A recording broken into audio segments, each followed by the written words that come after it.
നാം ആരെയും വില കുറഞ്ഞവരായി കാണാതിരിക്കാൻ ശ്രമിക്കുക. കാരണം നാളെ അവർ ആരായിത്തീരുമെന്ന് നമുക്കൊരിക്കലും പ്രവചിക്കാൻ കഴിയില്ല.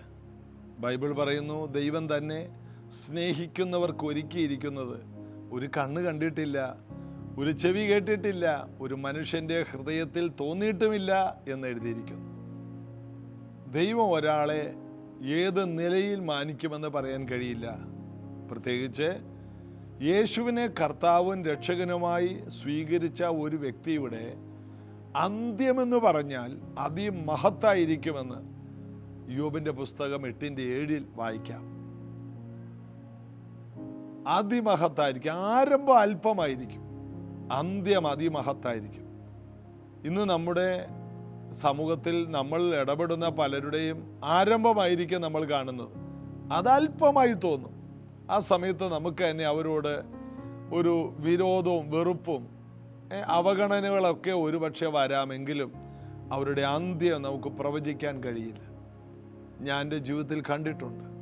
വളരെ താണവസ്ഥയിൽ കിടന്ന പലരും ഇന്ന് ചില വർഷങ്ങൾ കൊണ്ട് 10, 25, 30 വർഷങ്ങൾ കൊണ്ട് എത്തിയ ഉയർച്ചകൾക്ക്, ഭൗതിക ഉയർച്ചകൾക്കും ആത്മീക ഉയർച്ചകൾക്കും ആർക്ക് എത്തിപ്പിടിക്കാൻ കഴിയാത്ത നിലയിലെത്തിയത് ഞാൻ കണ്ടിട്ടുണ്ട്. അപ്പോൾ ഇന്ന് നമ്മൾ സമൂഹത്തിൽ നമ്മുടെ ചുറ്റും കാണുന്ന, നമ്മുടെ ആത്മീക ബന്ധങ്ങളിൽ കാണുന്ന പലരെക്കുറിച്ചും നമ്മൾ ഉദ്ദേശിക്കുന്നവരല്ല അവർ എന്ന ഒരു ബോധ്യം നമുക്ക് വന്നാൽ നമുക്കവരെ ബഹുമാനിക്കാൻ തോന്നും, അവരെ സ്നേഹിക്കാൻ തോന്നും, അവർക്ക് വേണ്ടി ചെലവിടാൻ തോന്നും. നമ്മുടെ തൊട്ടടുത്തിരുന്ന ആളാണ് അമേരിക്കൻ പ്രസിഡന്റ് ആകാൻ പോകുന്നത് എന്ന് നമ്മൾ അറിഞ്ഞിരുന്നെങ്കിൽ നമ്മൾ ആ വ്യക്തിയെ എത്രത്തോളം കരുതും. കാരണം നാളെ അദ്ദേഹം അമേരിക്കൻ പ്രസിഡന്റ് ആകുമ്പോൾ എന്നെ ഓർക്കുമല്ലോ. നമ്മൾ അറിയുന്നില്ല.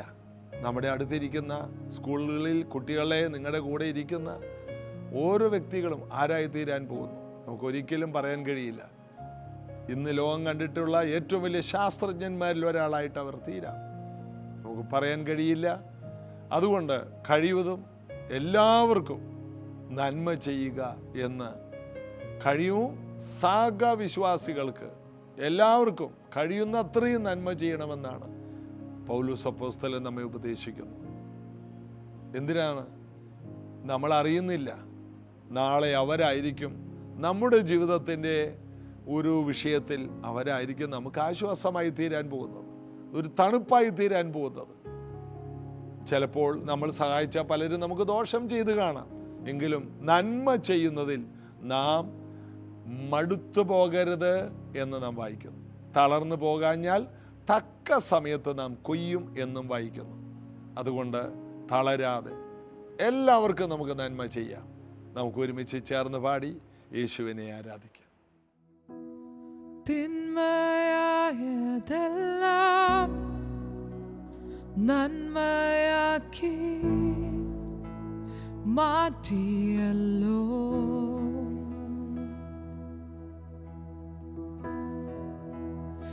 എൻ ജീവനിൽ അതിശയം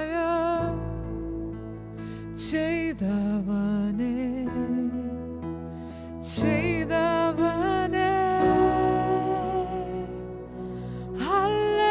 ഹല്ലേലൂയ പാടും ഞാൻ, ഹല്ലേലൂയ പാടും ഞാൻ, ആരാധിച്ചു ഉയർത്തുന്നേ യേശുവിനെ, യേശുവിനെ.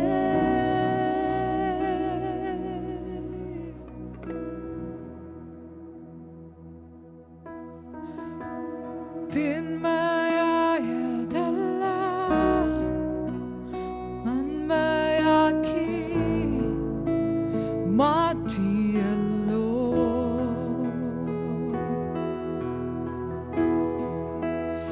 എൻ ജീവനിൽ അതിശയം ചെയ്തവനെ ചെയ്തവനെ ഹല്ലേലൂയ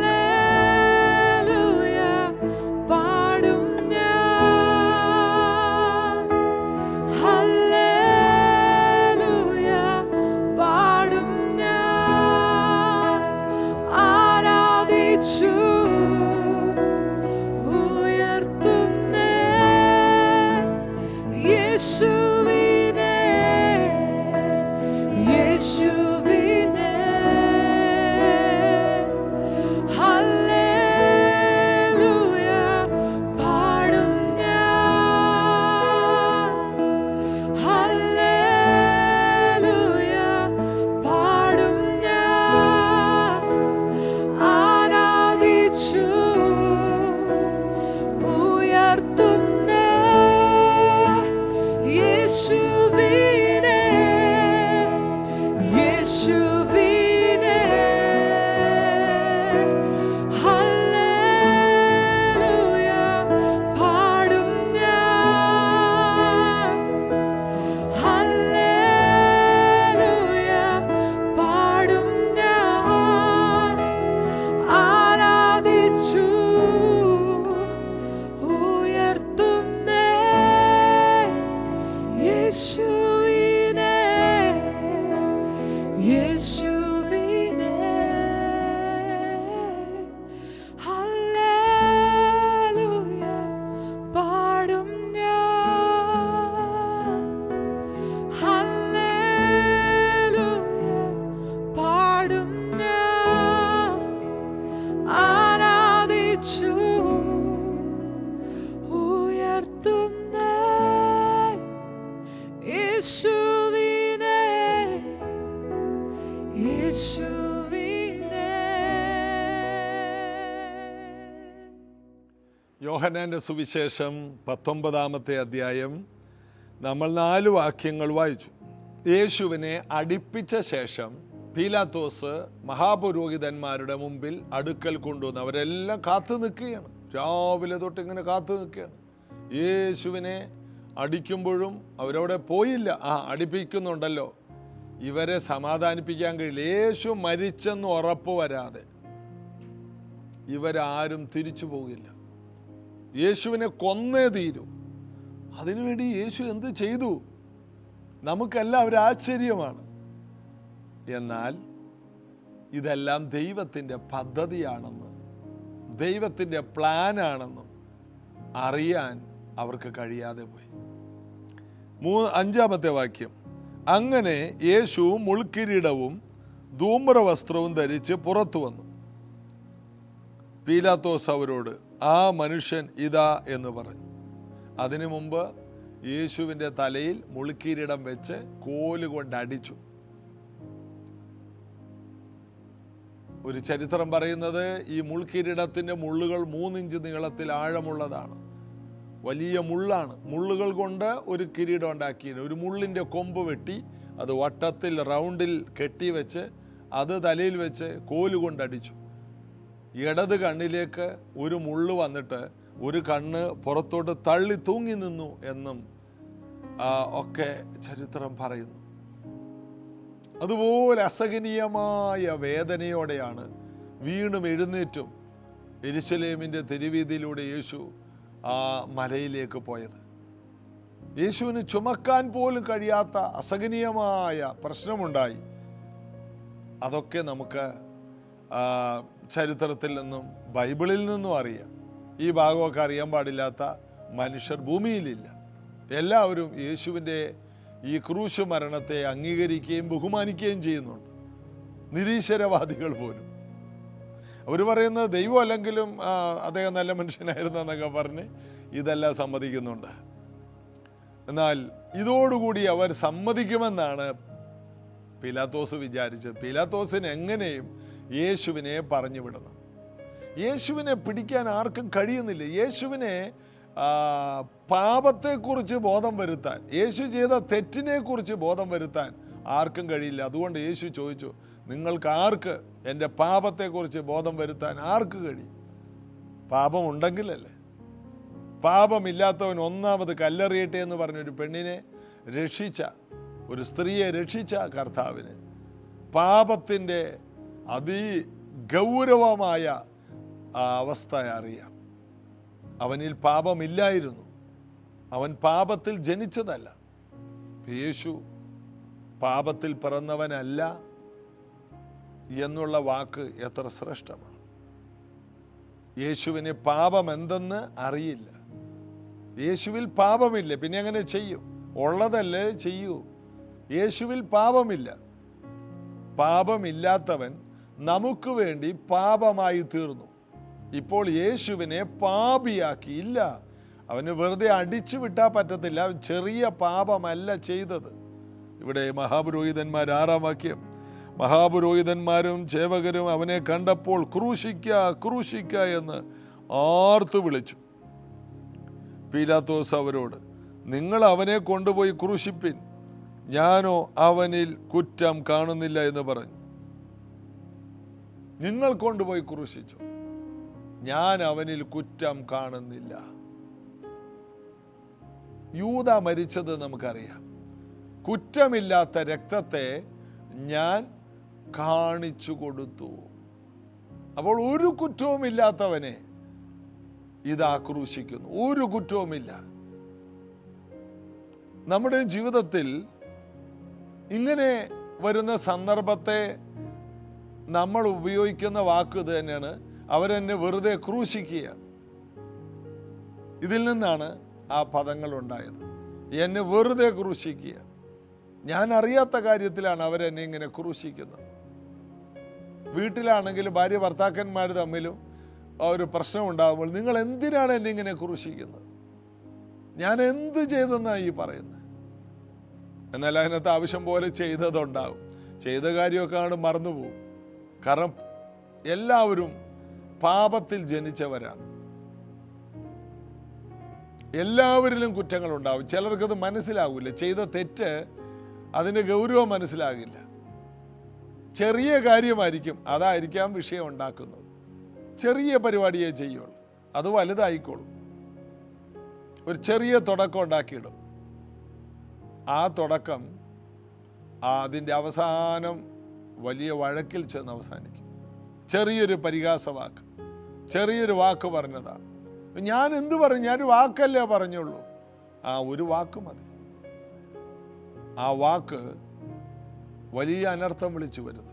ഗോലിയാത്തിൻ്റെ ആ 7-ാം താഴ്വരയിൽ ചേട്ടന്മാരെ കാണാനായിട്ട് പോകുന്ന ദാവീദ് ആ താഴ്വരയിൽ ചെന്നപ്പോൾ അവൻ അവിടെ ഒരു വാക്ക് പറഞ്ഞു, ഇവനെ കൊല്ലുന്നവൻ എന്ത് കിട്ടും? നമ്മുടെ ദൈവത്തെ നിന്ദിക്കാൻ ഈ ആഗ്രചർമ്മി ആര്? ഒരു വാക്ക്. അപ്പോൾ ചേട്ടന്മാരൊക്കെ പറഞ്ഞു, നീ ഇവിടെ പട കാണാൻ വന്നതാണ്, ആടിനെയെല്ലാം അവിടെ ഇട്ടേച്ച് വന്നിരിക്കുകയാണല്ലേടാ, പോടാ. അപ്പോൾ ഞാനൊരു വാക്കല്ലേ പറഞ്ഞുള്ളൂ. ഞാനെന്ത് ചെയ്തു? ഒരു വാക്കല്ലേ, ഒരു വാക്ക്. ഒറ്റ വാക്കാണ് ഒരു ജയം കൊണ്ടുവന്നത്. ഒറ്റ വാക്ക്. അത് 1 ശമൂവേൽ 17-ാം അധ്യായത്തിൽ കാണാം.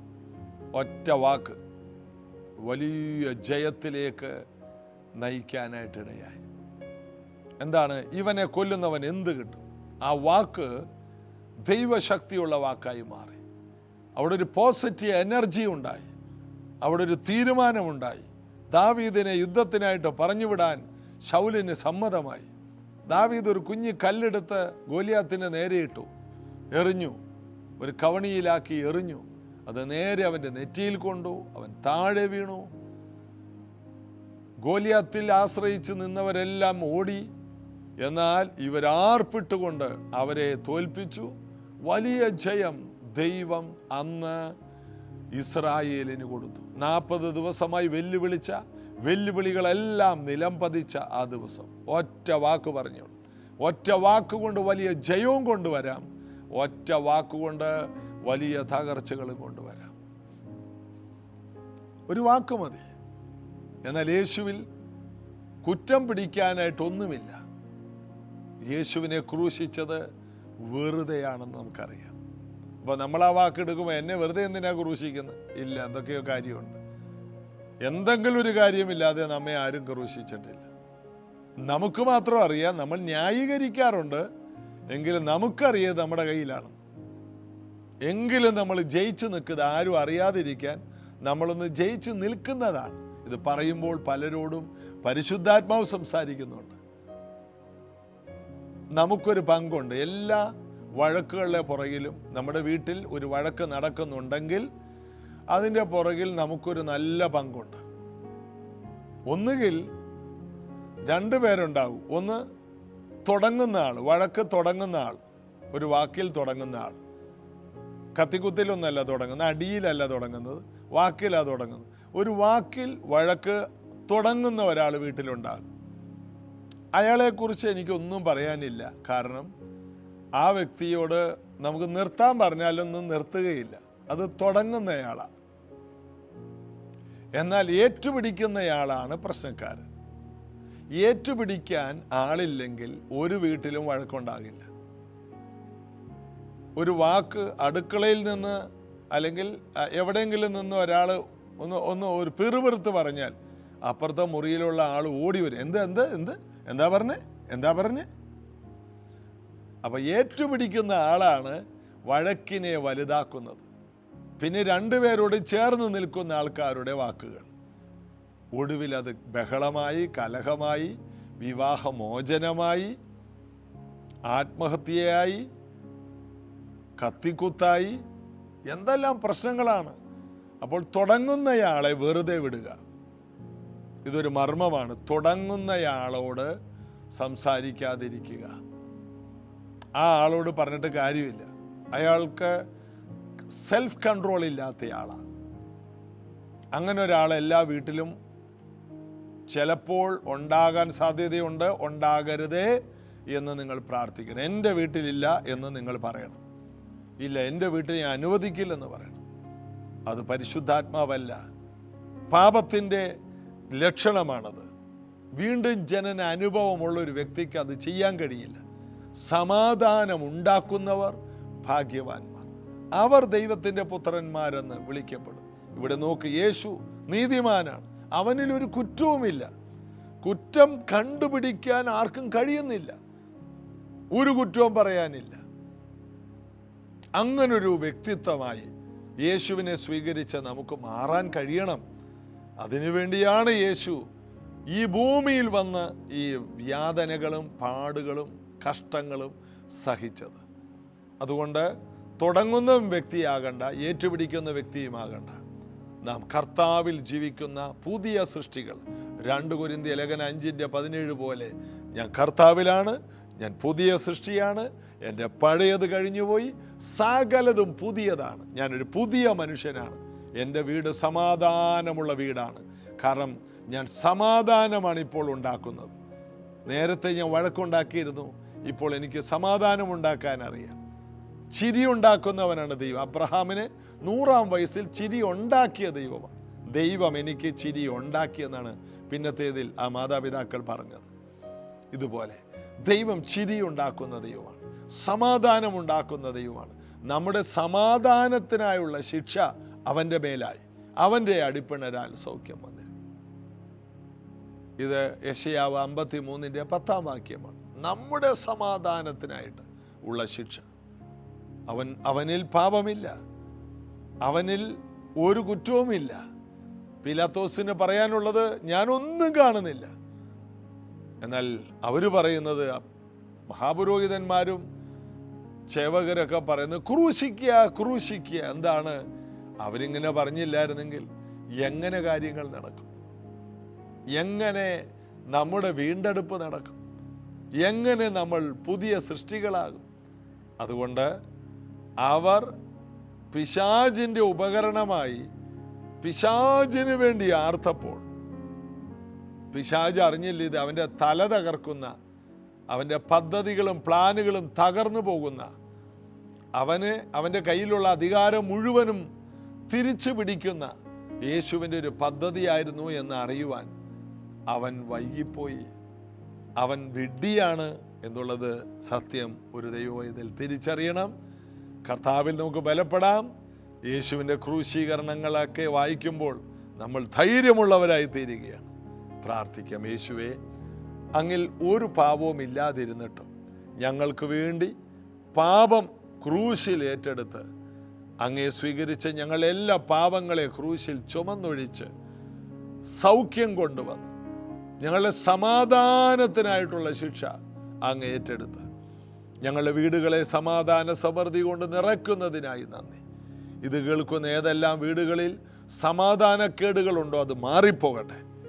വഴക്കുകളും കലഹങ്ങളും പണത്തെ ചൊല്ലിയും സൗന്ദര്യത്തെ ചൊല്ലിയും സ്ഥാനമാനങ്ങളെ ചൊല്ലിയും പലതിനെ ചൊല്ലിയുള്ള എല്ലാ വഴക്കുകളും ഈ ഭവനങ്ങളിൽ നിന്ന് മാറിപ്പോകട്ടെ. ഇവരുടെ ഓഫീസുകളിൽ സമാധാനമുണ്ടാകും. ഇവരെവിടെ ചെന്നാലും കലക്കമുണ്ടാക്കുന്നവരല്ല, സമാധാനത്തിൻ്റെ വാക്കുകൾ പുറപ്പെടുവിക്കുന്നവരായി മാറട്ടെ. ഇവരേത് വീട്ടിൽ ചെന്നാൽ ആ വീടിന് സമാധാനമുണ്ടാകട്ടെ. കർത്താവ് അത് ചെയ്യണം. അത്ഭുത രോഗ സൗഖ്യങ്ങൾ ഇന്നുണ്ടാകട്ടെ. യേശുവിൻ്റെ അടിപ്പിണരാലുള്ള സൗഖ്യത്തെ ഇന്ന് ആശുപത്രി കിടക്കുകളിലും വീട്ടിലെ കിടക്കുകളിലൊക്കെ കിടക്കുന്നവർ സൗഖ്യം സ്വീകരിക്കട്ടെ. എല്ലാ ആരോഗ്യ പ്രശ്നങ്ങളും മാറിപ്പോകട്ടെ. യേശുവിൻ്റെ വചനത്താൽ ഇവരെ നിറയ്ക്കണം. കുഞ്ഞുങ്ങളുടെ പരീക്ഷകൾ വലിയ ജയമാകണം. സാമ്പത്തിക മേഖലകൾ തുറന്നു വരട്ടെ. കർത്താവിൻ്റെ രാജ്യത്തിന് വേണ്ടി വളരെയധികം ശോഭിക്കുന്നവരായി ഓരോരുത്തർ തീരട്ടെ. നല്ല വാർത്തകൾ ഇവരെക്കുറിച്ച് കേൾക്കണം. യേശുവിൻ നാമത്തിൽ ആമേൻ. പരിശുദ്ധാത്മാവിൻ്റെ അത്ഭുതോപകരണങ്ങളായി നമുക്ക് ഈ കാലഘട്ടത്തിൽ ശോഭിക്കാം. നല്ല വാക്കുകളുടെ ഉടമസ്ഥരായി തീരാം. കർത്താവ് അനുഗ്രഹിക്കട്ടെ. നാളെ ഇതേ സമയത്ത് കാണാം. ആമേൻ.